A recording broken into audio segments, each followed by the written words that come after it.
जय हिंद दोस्तों। As we all know कि अभी यूनाइटेड नेशंस जनरल असेंबली का सेशन चल रहा है, जिसमें कि दुनिया के सभी देशों के लीडर्स और रिप्रेजेंटेटिव्स अपनी अपनी बात रख रहे हैं। और कल पाकिस्तान के प्राइम मिनिस्टर शहबाज शरीफ ने भी अपनी स्पीच दी, बट इस स्पीच में डेवलपमेंट और गोल्स की बात करने की बजाय पाकिस्तान के पीएम ने सिर्फ प्रोपेगेंडा की बात की, स्पेशली हिंदू रिलीजन को टारगेट किया है। शरीफ ने यूनाइटेड नेशंस जैसे बड़े स्टेज से हिंदुइज्म को डायरेक्ट टारगेट किया है। सोचो जरा, यूएनजीए जैसे फोरम जहां शांति और टॉलरेंस की बात होती थी, वहां एक प्राइम मिनिस्टर खुद एक पूरी सिविलाइजेशनल आइडेंटिटी को टारगेट कर रहा है। क्या ये खुद एक तरह का हेट स्पीच नहीं है? और हैरानी की बात यह है कि इसी स्पीच में शहबाज शरीफ ने खुद कहा कि there must be no space for hate speech और डिस्क्रिमिनेशन अगेंस्ट एनी रिलीजियन। मतलब एक लाइन में कहना कि हेट स्पीच नहीं होनी चाहिए और अगले ही पल एक आइडियोलॉजी को एक्सट्रीमिज्म का लेबल लगा देना और पूरी दुनिया के लिए खतरा बता देना, ये खुद अपने शब्दों का विरोधाभास है। फर्स्ट ऑफ ऑल तो आप ये वीडियो देखिए, उसके बाद हम लोग डिस्कस करेंगे कि और क्या क्या बोला गया है इस स्पीच में इंडिया को लेकर। Ladies and gentlemen, there must be no space for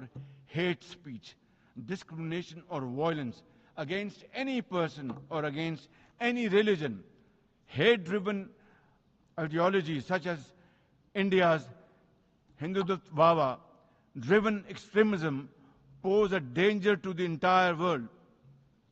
While there is growing जैसा आप लोगों ने वीडियो में देखा कि हिंदू धर्म को टारगेट किया है पाकिस्तानी पीएम ने। और देखो, ये पाकिस्तान का पुराना पैटर्न है। अपने तरफ के असली issues, terrorism, sectarian violence, minorities की कंडीशन, उन सबको हाइड करने के लिए इंडिया के खिलाफ एक रिलीजियस या आइडियोलॉजिकल अटैक लॉन्च कर दो। रियलिटी ये है कि अगर दुनिया में रिलीजियन ड्रिवन एक्सट्रीमिज्म का सबसे बड़ा प्रॉब्लम है तो उसमें पाकिस्तान का नाम सबसे ऊपर आता है। माइनॉरिटीज की कंडीशन क्या है पाकिस्तान में, आई थिंक पूरी दुनिया ही इस बात को जानती है। हिंदुइज्म की तो आप बात ही छोड़िए, पाकिस्तान में आने वाले कुछ सालों में अगर हिंदू धर्म पाकिस्तान से पूरी तरह गायब भी हो जाए तो भी हैरानी की बात नहीं होगी।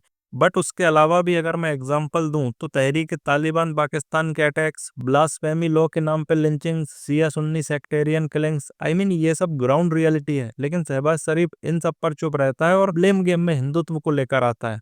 इसके अलावा फॉल्स क्लेम की भी लिमिट क्रॉस कर दी पाकिस्तान ने। शहबाज शरीफ ने अपनी स्पीच में यहां तक क्लेम कर दिया कि पाकिस्तान ने इंडिया के 7 फाइटर जेट्स गिरा दिए थे ऑपरेशन सिंदूर के टाइम पर। क्या इस क्लेम का कोई प्रूफ दिया गया? क्या यूएन में उन्होंने सैटेलाइट इमेज, रैकेज फुटेज या क्रेडिबल रिपोर्ट्स रखी? बिल्कुल भी नहीं। और देखो, इंडिया के अलावा कई कंट्रीज ये बात क्लियर कर चुकी हैं कि पाकिस्तान की एक तरफा डिफीट हुई थी ऑपरेशन सिंदूर में, और इंडिपेंडेंट सोर्सेज ने भी इसको पाकिस्तान का प्रोपेगेंडा बोला है।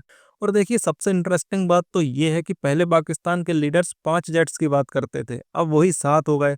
मतलब हर स्पीच के साथ नंबर्स बढ़ता जा रहा है, लेकिन एविडेंस जीरो का जीरो है। और ये कंफ्यूजन सिर्फ भारत को लेकर नहीं है, अमेरिका को लेकर भी है। क्योंकि इसके बाद शहबाज शरीफ ने एक और बात कही कि इंडिया पाकिस्तान के बीच जो सीज फायर हुआ वो डोनाल्ड ट्रंप के कहने पर हुआ। अब यहाँ भी कंफ्यूजन देख लीजिए आप। कभी पाकिस्तानी लीडरशिप कहती है कि नो थर्ड पार्टी मीडिएशन, सब कुछ बायलैटरल हुआ। कभी शहबाज शरीफ खुद कह देते हैं कि ट्रंप ने मीडिएशन की थी। मतलब अपने ही नैरेटिव में क्लियरिटी नहीं है। और इसी स्पीच में शहबाज शरीफ ने ट्रंप को मैन ऑफ पीस कहकर प्रेज भी कर दिया। लेकिन असल में सबको पता है कि सीज फायर जो होता है वो bilateral military channels, DGMO talks और हॉटलाइंस के थ्रू होता है, ना कि किसी फॉरेन लीडर्स के कहने पर। और स्पेशली भारत इस बात को लेकर कई बार क्लैरिटी दे चुका है। रिसेंटली पाकिस्तान ने भी कहा था कि मार्को रूबियो ने मना कर दिया था कि इंडिया किसी थर्ड पार्टी का मीडिएशन नहीं चाहता। तो यहाँ एक सवाल ये भी उठता है कि शहबाज शरीफ यूएनजीए जैसे स्टेजेस का इस्तेमाल क्यों कर रहे हैं फॉल्स क्लेम्स के लिए? तो देखो, असल में ये पाकिस्तान का एक पुराना पैटर्न है। अपनी इकोनॉमी, अपने अंदर के क्राइसिस और अपनी फेलियर्स से ध्यान हटाने के लिए हमेशा इंडिया को टारगेट करना।